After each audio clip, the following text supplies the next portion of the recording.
Mzina la Tate ndi la Mwana ndi la Mzimu Woyera. Amen. Aliyense ali ndi kuthekera kotumikira Mulungu. Zaka sizimawerenga. Ndikulandireni abale ndi alongo pano pa Tiyankhuleni Ambuye. Lero ndi lachitatu pa 28 December chaka cha 2022. Tikuchita chaka cha Tiana Tosaipa konse. Tikukondwerera kuphedwa kwa Tiana Tosaipa konse. Funso limene timadzifunsa tikamachita chaka ngati chimenechi. Nchifukwa chani tikuchita chaka cha kuphedwa kwa Tiana mkatikati mokondwera kubadwa kwa mpulumutsi? Kodi mpulumutsiyo sakadatha kuchitapo kanthu? Mawu athu oyamba ochokera mkalata yoyamba ya Yohane mutu wa 1 ndime ya 5 kulekeza 10 kudzawerenganso mutu wa 2 ndime ya 1 kulekeza 2. Ndipo salimo yathu, salimo 124, ikutikodola kuti mzimu wathu umanjonjola ngati mbalame pa msampha wa anthu osaka tikakhulupirira Mulungu. Mawu a Uthenga Wabwino ndi monga adalembera Mateyu oyera mutu wa 2 ndime ya 13 kulekeza 18. Amene akutiwerengera Uthenga Wabwino komanso kutigawira mawu ndi Reverend Father Francis Damaseke kuchokera ku Episcopal Conference of Malawi, ECM. Tiyena abale ndi alongo tisinkhe limodzi. Ambuye akhale nanu. Mawu a Uthenga Wabwino monga adalembera Mateyu oyera. Ulemu kwa inu Ambuye. Mutu wathu ndime ya 13 kulekeza 18. Atapita akatswiri nyenyezi aja, mngelo wa Ambuye adaonekera Yosefe m'maloto. Adamuwuza kuti, nyamuka, tenga mwanayu ndi mayi wake uthawire ku Igupto. Ukakhale kumeneko mpaka nditakuwuza, popeza kuti Herode akufunafuna mwanayu kuti amuphe.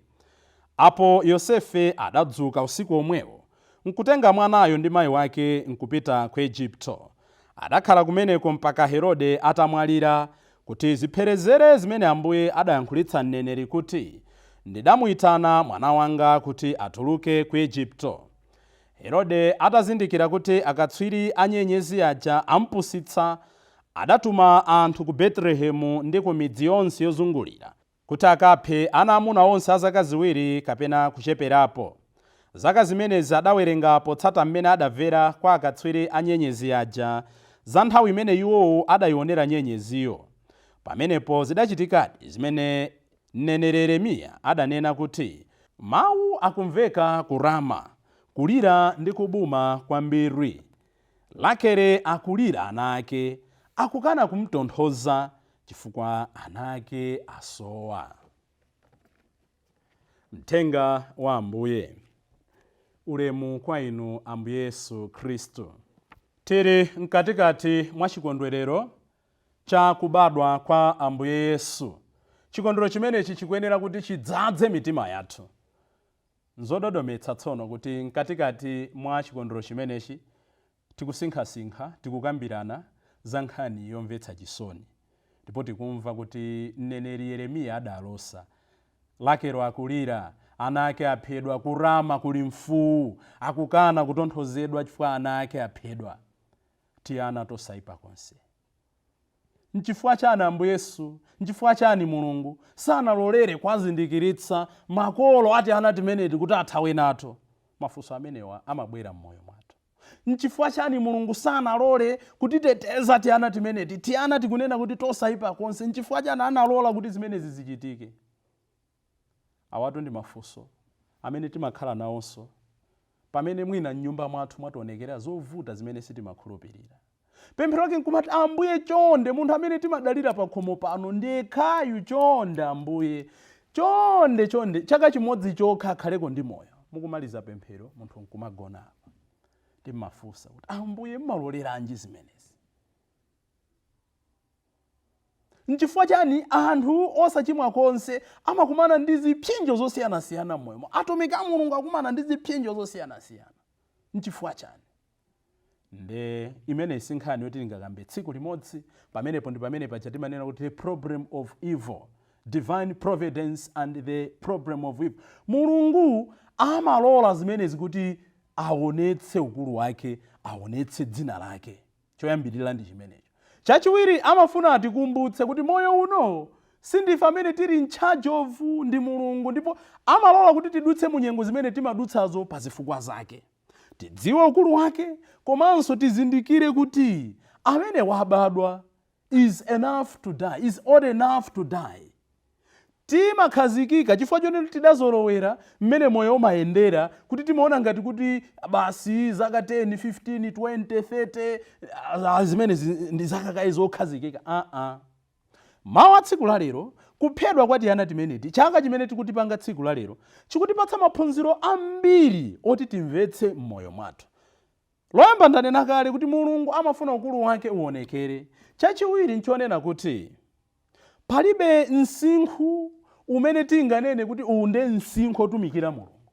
Chifukwa ena timakhala ndi chibwana chimenechi. Kuti hayi nchifukwa timapempha makolo kuti tamalimbikitsana ana azipita kuti titonse, azikaseva misa, azikavinira paguwa, aziphunzitsa ana zawo. Chifukwa potero akupanganso utumiki pamaso pa Mulungu. No age is old enough, or no age is too irrelevant to serve God. Wabadwayo atha kuyamba kuntumikira Mulungu. Ndena timanena kuti ayi ndidzayamba kukhala serious kuzauzimu, ndibadzafika zaka, ndibadzamera dazi, ndibadzafika zaka miyanda. Ayi m'bale wanga, ayi wachinyamata, ayi untsikana. Pamene ulilipo ndi nthawi yabwino yontumikira Mulungu. Kuopsa kwake timakhala ngati kuti tikudziwa kuti ndi zaka 100 kutsogoloko. Yes, we have to plan as if we live 100 plus years ahead of us, but we have to live as if we die tomorrow, as if we die today. That's why Mother Teresa amanena kuti, oh priest of God, celebrate each and every mass as if it's your first and your last.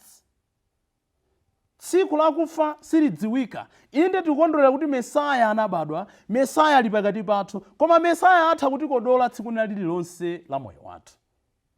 Chachiwiri akutionetsa kuti it doesn't take much to please God. Kunsangalatsa Mulungu, kunkondweretsa Mulungu, sizimaso kukhala ndi zambiri kapena kuchita zinthu zododometsa. Ayi. Pamene taimapo, pamene tilipo, zaka tili nazozo, ntchito tili nayoyo, malo aliwonse chimene tili nayo nchokwanira kuti tinsangalatse nacho Mulungu. Kandwe driver, mu driver muthosangalatsa Mulungu. Ukamayendetsa muja, tell him kuti you are my driver, ine ndingogwira chabe ntchito iyi. You are the real teacher, ine ntchito iyi ndikugwira m'malo mwanu. Nchifukwa ife ansembe timanena kuti Ambuye Yesu ndiye wansembe wamkulu, ife timangoyigwira ntchito iyi m'malo mwake. Nchifukwa anthu mukamati abambo munatipempheretsa bwino nathokoza, tisanene kuti ife ndi patali. Dzina la Ambuye litamandike, because it's him working in us. Makolo mwachita zina zake zododometsa kandi ino anesi, it's not you, you've done it. It's Christ amene wapanga zimene zija.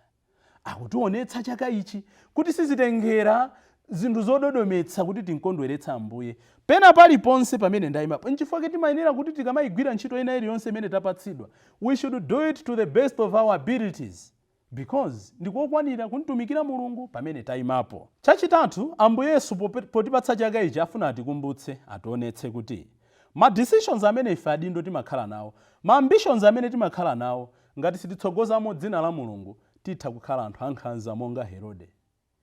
Herode timamva kuti anapha, katswiri wa history amatiuza Josephus kuti Herode ngakhale ana ake eni atatu amuna anawapha onse one by one, foti amaopa kuti adzatenga udindo wake. Ma ambitions ake sanalawu Mulungu, analongoti ineyo basi zanga ziziyenda, ine ndikhazikike pa mpando pano. Kuphati anatose kuja unali kuti mwina akena kapezeka kadzatenga malo anga. Kusakasaka Ambuye Yesu kose kuja unali kuti mwina adzandilanda malo anga. He was over ambitious for power. Power is not meant for self-gratification. Udindo, mphamvu, chuma, chilichonse chimene Mulungu adatipatsa is meant for us to save others. Tikangoyiwala element ya utumiki, chilichonse chimene tili nacho tiyamba kuzuzira anzathu. Ndalama tizuzira anzathu. Udindo tizuzira anzathu. Kandu nsembe tizuzira anzathu. Kandi ndale, kandu MP, kandu president, kandu minister tizuzira anzathu, ngati tachotsamo element ya utumiki. Nchifukwa china chilichonse chimene Mulungu atipatsa, poyamba titsogoze utumiki.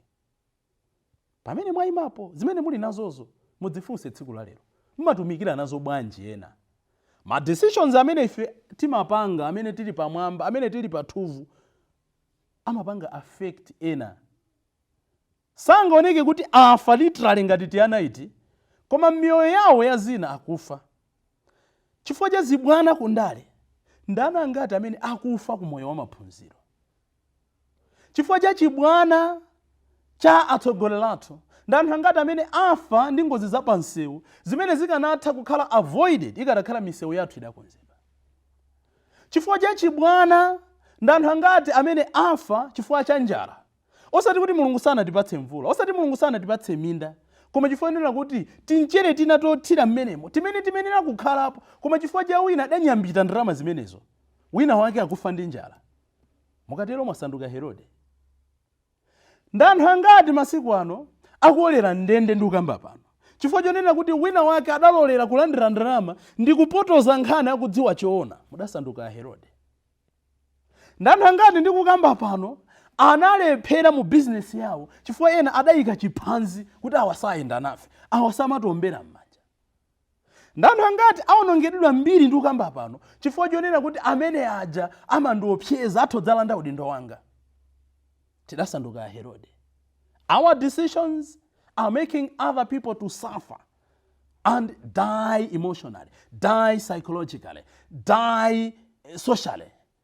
Tapempha Ambuye pamene tikuchita chaka cha Tiana Tosaipa konse, ife adindo tizikhala nawo udindo onena kuti zimene Mulungu adatipatsa is meant kuti ife tikhale ulalo kuti ena azafikire. Potsirizira, Yesu amene tikunchitira chikondwero chake kuti anabadwa pakati pathu akutikodola kuti tikhale mboni. Tiana timeneti tinakhala mboni zachoona, mboni zomfera Mulungu mwana. Koma choposaposa tikumva kuti banja la Maria ndi Yosefe adathawa ndi mwana Yesu kupita ku Egypt. Kuli zinthu zina pamene Mulungu akupanga mbali yake, ifenso tizipanga mbali yathu. Augustine Oyera amanena kuti God created us without us, but he cannot save us without us. Nothing for us without us. Mwachidule. Pamene Mulungu akutichitira mbali yake, ifenso tizichita mbali yathu. Ndi zimene banja la Maria ndi Yosefe likutionetsa. Atazindikira kuti Herode ali pakalikiriki, anatenga mwana Yesu kuthawa naye ku Egypt. Inu ndine, pali zinthu zina zimene tikuyenera tithawe mwadala. Tili ndi abwenzi ena tikachita chibwana aononga banja lathu, aononga usembe wathu, aononga ntchito yathu, tathawe. Tili ndi makhalidwe ena tikachita chibwana aononga ntchito yathu, aononga usembe wathu, aononga ubale wathu, tasiye.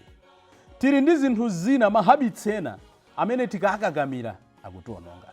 Tili ndi mafashion ena, zinthu zina zimene timapanga chifukwa tinazolowera, tikazisirira zononga mtendere wathu.